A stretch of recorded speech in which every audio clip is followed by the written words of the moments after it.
자, 오늘은 정말 뭐랄까 좀 특별한 기업이죠. 서울보증보험에 대한 증권사 리포트를 한번 깊숙이 들여다보겠습니다.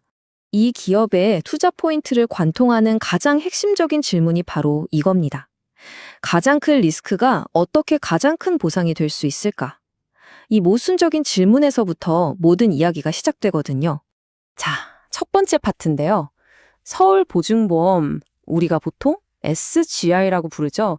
이 SGI가 도대체 어떻게 시장에서 아무도 넘볼 수 없는 그런 견고한 요새를 구축했는지 그 비결부터 한번 살펴보겠습니다. 아마 서울보증보험 하면 좀 생소하실 수도 있는데 우리가 생각하는 그런 일반적인 생명보험이나 자동차 보험 회사랑은 결이 좀 다릅니다. 쉽게 말해 보증을 서주는 회사예요. 뭐 휴대폰 할부로 살 때, 전세금 돌려받을 때 이런 크고 작은 경제 활동에 꼭 필요한 신용 보강을 도맡아 제공하는 거죠. 말 그대로 우리 경제에 보이지 않는 안전망 같은 역할을 하는 겁니다. 바로 이 지점이 SGI가 가진 강력한 경제적 해자, 그러니까 경쟁자들이 들어올 수 없게 만드는 깊은 강 같은 역할을 합니다. HUG, 주택도시보증공사 같은 공공기관들은 딱 주택이라는 특정 분야에만 집중하잖아요. 그런데 SGI는 그 외에 거의 모든 상업보증 시장을 혼자서 꽉 잡고 있는 사실상 유일무이한 민간 플레이어라는 거죠. 아니 그러면 왜 다른 회사들은 이 시장에 못 들어오는 걸까요? 답은 간단합니다. 수십 년 동안 쌓아온 방대한 데이터, 이걸 기반으로 만든 정교한 신용평가 모델, 그리고 뭐니 해도 어마어마한 자본력, 이 세 가지가 합쳐져서 다른 플레이어들은 감히 쳐다보지도 못할 거대한 성벽을 만들어버린 겁니다. 자, 그럼 이 요새가 얼마나 튼튼한지, 그 재무적인 방패는 과연 어느 정도 수준인지 한번 숫자로 확인해 보죠. 정말 압도적인 자본 건전성을 보게 되실 겁니다. SGI의 재무 건전성을 딱 하나의 숫자로 보여주는 게 있는데요. 바로 416%입니다.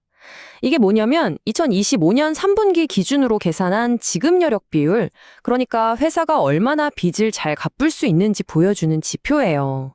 이 416%라는 숫자가 어느 정도냐면요. 금융감독원에서 이 정도는 유지하세요 하고 권고하는 수치가 130%거든요. 그러니까 권고치의 3배가 훌쩍 넘는 거죠. 이건 뭐 국내 보험업계 전체에서도 거의 탑 클래스 수준의 재무 안정성이라고 보시면 됩니다. 자, 이렇게 돈이 많다는 건 뭘 의미할까요? 바로 회사가 웬만한 경제 위기나 충격에도 끄떡없다는 뜻이고요. 더 중요한 게는 이걸 바탕으로 주주들한테 아주 안정적으로 꾸준히 이익을 돌려줄 수 있는 힘이 된다는 겁니다.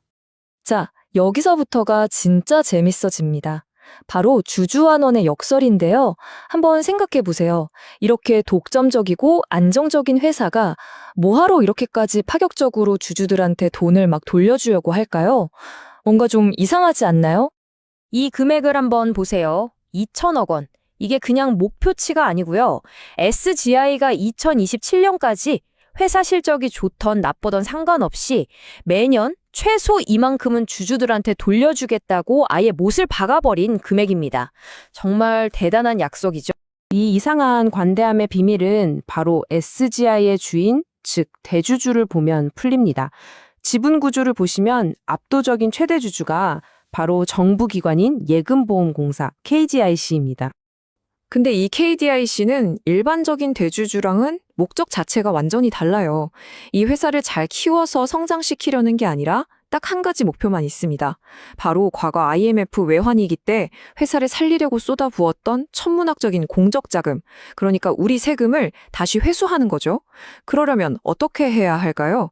네, 가지고 있는 SGI 지분을 앞으로 몇 년에 걸쳐서 계속 시장에 내다 팔아야만 하는 숙명을 가지고 있는 겁니다. 자, 바로 이 지점에서 SGI라는 주식 위에 아주 커다란 그림자가 드리워지기 시작합니다. 정부가 계속해서 주식을 팔아야 한다는 이 계획 자체가 이 회사에만 존재하는 아주 독특한 리스크의 근원이 되는 거죠. 이걸 금융용어로는 오버행 리스크라고 부릅니다. 말 그대로 머리 위에 매달려 있는 물량 부담이라는 뜻인데요. 앞으로 계속 주식이 쏟아져 나올 거라는 걸 모두가 아니까 주가가 쉽게 오르지 못하는 현상이죠. SGI 투자의 거의 모든 것을 설명하는 가장 핵심적인 키워드가 바로 이 오버행입니다. 정말 동전의 양면 같지 않나요? 한쪽에서는 KDRC가 주식을 계속 파니까 주가가 오르기 힘든 그림자가 드리워지죠. 그런데 다른 한쪽을 보면 KDRC는 자기 주식을 비싸게 팔고 싶으니까 SGI한테 배당 많이 줘라, 자사주도 사, 이렇게 압박을 넣어서 주가를 방어해주는 한 줄기 빛 같은 역할도 하는 겁니다. 정말 아이러니한 상황이죠. 자, 그렇다면 이 리포트는 이 복잡하고 모순적인 상황을 어떻게 정리하고 있을까요? SGA라는 주식에 대한 최종적인 결론은 과연 뭘까요? 리포트가 내린 결론은 아주 명쾌합니다. SGI는 성장주가 아니다. 주가가 막 2배, 3배 오르는 걸 기대하지 말라는 거죠. 그보다는 마치 우리가 채권 사서 꼬박꼬박 이자 받듯이 안정적인 배당 수익을 기대하는 채권 같은 주식으로 봐야 한다는 겁니다. 그래서 만약 SGI에 관심을 가지신다면 주가 그래프만 쳐다볼 게 아니라 이 세 가지 변수를 훨씬 더 중요하게 봐야 합니다. 금리가 오르는지 내리는지, 전세 사기 같은 문제로 부동산 시장이 불안하지는 않은지, 그리고 제일 중요한 정부가 얼마나 빠른 속도로 지분을 파는지가 이 주식의 매력을 결정하는 핵심 변수가 될 거라는 얘기죠. 결론적으로 이 리포트가 말하는 핵심은 이겁니다. SGI의 진짜 가치는 주가 상승 그 자체가 아니라 마치 은행 예금 이자처럼 꾸준하고 예측 가능한 배당금을 받는 데 있다는 거죠. 그러니까 대박을 노리기보다는 안정적인 현금 흐름을 원하는 투자자에게 더 어울리는 그런 종류의 주식이라는 겁니다. 결국 마지막 질문은 우리에게 남겨집니다. 과연 이 주식은 변동성 심한 시장에서 기댈 수 있는 안전한 항구일까요? 아니면 더 높이 날아갈 가능성을 스스로 가둬버린 답답한 황금 새장일까요? 이 질문에 대한 답은 투자자 여러분 각자가 내려야 할 몫인 것 같습니다.